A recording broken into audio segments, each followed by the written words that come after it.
Welcome back to our channel respect education.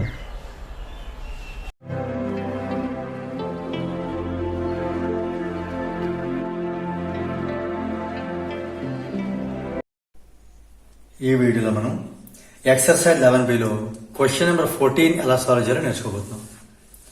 The amount of heat energy required to convert 1 kg of ice at -10 degrees Celsius to water at 100 degrees Celsius is 7,77,000 joule. Clear? Calculate the specific latent heat of ice. అంటే L find out చేయాలి.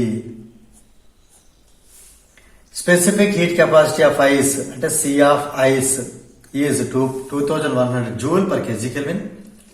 Specific heat capacity of water is 4000 joule per kg Kelvin. ఇది specific heat capacity water CW. Right? ఇప్పుడు ఇక్కడ మనం అర్థం చేసుకున్న విషయం ఏంటంటే ఐస్ అనేది ఎంత ఐస్? 1 kg ice. ఇది 1 kg ఐస్. ఐస్ అనేది ఎక్కడ ఉంటుంది? 0 డిగ్రీ సెల్సియస్ దగ్గర ఉంటుంది. ఇదట యాక్చువల్ సారీ -10 దగ్గర ఉంది. ఇది -10 డిగ్రీ సెల్సియస్. ఇక్కడ ఉంది వాటర్ 100 అవ్వాలి. ఇదిలా ఫస్ట్ ఐస్ గా ఉండి -10 కాస్త ముందు 0 డిగ్రీ సెల్సియస్కి వస్తుంది. ఈ 1 kg ఐస్ తర్వాత ఇలా మెల్ట్ అయ్యి ఇది వాటర్ గా కన్వర్ట్ అవుతుంది. ఓకే, 0 డిగ్రీ సెల్సియస్ ఇది 1 kg వాటర్ అవుతుంది.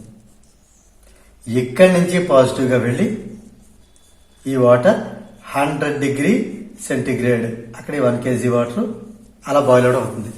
ఇది ఇక్కడ జరిగే స్టేజెస్ అన్ని కూడా. ఇందులో మనకి ఇక్కడి నుంచి ఇక్కడికి హీట్ గెయిన్డ్ ఇదంతా హీట్ తీసుకోవడం జరుగుతుంది. ఇది Q1 అందాం, ఇది Q2 అందాం, ఇది Q3 అందాం. క్లియరా? నెక్స్ట్ ఇక్కడ మన టెంపరేచర్ డిఫరెన్స్ ఉంది కాబట్టి ఇది MC ΔT. ఇక్కడ టెంపరేచర్ డిఫరెన్స్ లేదు కాబట్టి M × L. ఇది మళ్ళీ టెంపరేచర్ డిఫరెన్స్ ఉంది కాబట్టి MC ΔT. ఇక్కడ వన్ మోర్ థింగ్ ఏంటంటే స్టార్టింగ్ ఐస్ ఉంది కాబట్టి ఇది specific heat capacity of ice వాడాలి. ఇక్కడ ఐస్ ఉంది కాబట్టి ఇది latent heat of ice use చేయాలి. ఇది వాటర్ ఉంది కాబట్టి specific heat capacity of water వాడాలి, W.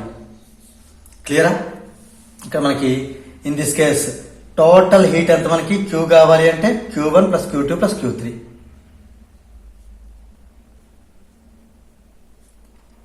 కానీ టోటల్ హీట్ మనకి ఇవ్వడం జరిగింది. ఇది టోటల్ హీట్ ఎంత? 777,000. అది ఇక్కడ నోట్ చేద్దాం. 777,000 ఈజ్ ఈక్వల్ టు Q1 అంటే MC ΔT. M అంటే 1 kg అంటే 1 × C of ice 2100 into ΔT 0 -10 +10. ఇదంతా Q1. క్లియరా? Q2 కాబట్టి M × L. M అంటే 1 kg ఇంటూ L. అదే మనం ఫైండ్ అవుట్ చేయాలి కాబట్టి L గా రాసేద్దాం. ఇది Q2. Q3 కావాలంటే MC ΔT. M అంటే 1 kg, C అంటే 4200. ఎందుకంటే specific heat capacity of water తీసుకోవాలి కాబట్టి ఇంటూ టెంపరేచర్ డిఫరెన్స్ 0 become 100 అంటే 100. ఇది మనం సింప్లిఫై చేసి L ఫైండ్ అవుట్ చేసేటమే. ఇప్పుడు ఇది ఏం చేద్దాం? ఇది 777,000 1 × 2100 × 10 21,000 అవుతుంది. 21,000 1 L 4200 × 100 4,20,000 అంటే ఇది 7,77,000 ఈజ్ ఈక్వల్ టు రెండు యాడ్ అయితే ఎంత అవుతుంది? 4,41,000 ప్లస్ L. మనకి L కావాలి అంటే ఈ వాల్యూ ఇటు పంపించేద్దాం. 777,000 -441,000 అంటే ఇక్కడ మనకి 7 నుంచి 4 తీస్తే ఇది 3, ఇది 3, 7 నుంచి 1 పోతే 6. ఎంత? ఓకే, 3,36,000. మరి యూనిట్స్ ఏంటి అంటే ఇక్కడ మనకి ఆల్రెడీ ఈ మాస్ అనేది కేజీలో ఉంటుంది, ఇది జూల్లో ఉంటుంది కదా. ఈ జూల్ కింద కేజీ వస్తుంది అంటే జూల్ పర్ కేజీ. దీని ఇంకోలా కూడా రాయొచ్చు, 3,36,000 జూల్ కేజీ ఇన్వర్స్. ఇది latent specific latent heat of ice value. So దీంతో మనకి ఈ క్వశ్చన్ నెంబర్ 14 అనేది కంప్లీట్ అయింది. If you feel this video is helpful to you, please like, share and subscribe our channel.